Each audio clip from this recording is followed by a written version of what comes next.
AP EAMCET 2020 సంబంధించి మనకి exam dates అయితే రావడం జరిగింది.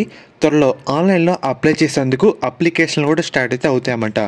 దానికంటే ముందుగానే మనం ఆన్లైన్లో అప్లై చేసుకునే ముందు అసలు ఏమేమి డాక్యుమెంట్స్ కావాలి, రిక్వైర్డ్ డాక్యుమెంట్స్ ఏంటి, మెయిన్గా మీకు స్టెప్ బై స్టెప్ అంతా చెప్తాను. ఏ ఒక్కటి లేకపోయినా మళ్ళీ చాలా ప్రాబ్లం అయితే అవుతుందన్నమాట.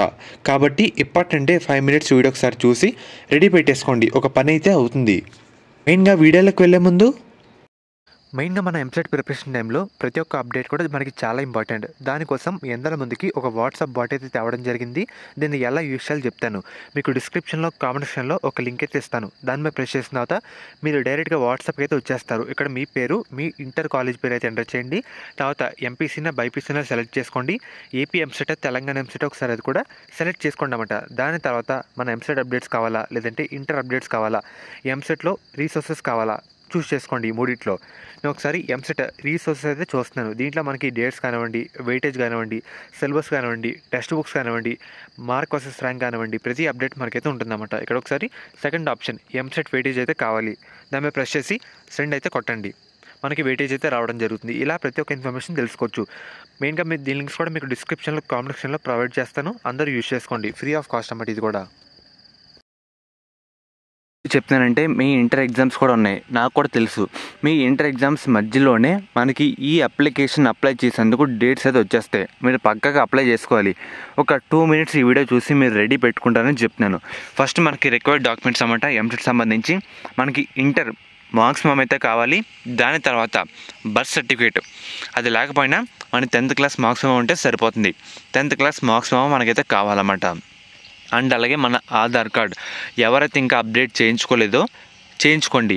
ఫర్దర్ మనకి మీరు కౌన్సిలింగ్లో సీట్ వచ్చి కాలేజీలో జాయిన్ అయిన తర్వాత కూడా అది హెల్ప్ అయితే అవుతుందన్నమాట.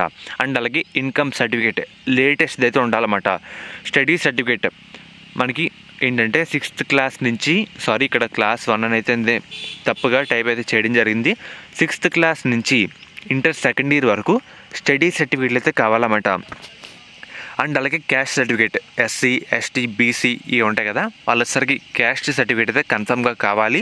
ఎవరైతే ఓసీ విద్యార్థులు ఉంటారో వాళ్ళసరికి ఈడబ్ల్యూఎస్ సర్టిఫికేట్ అయితే కావాలన్నమాట. అండ్ అలాగే రేషన్ కార్డు కూడా మనకైతే కావాలి.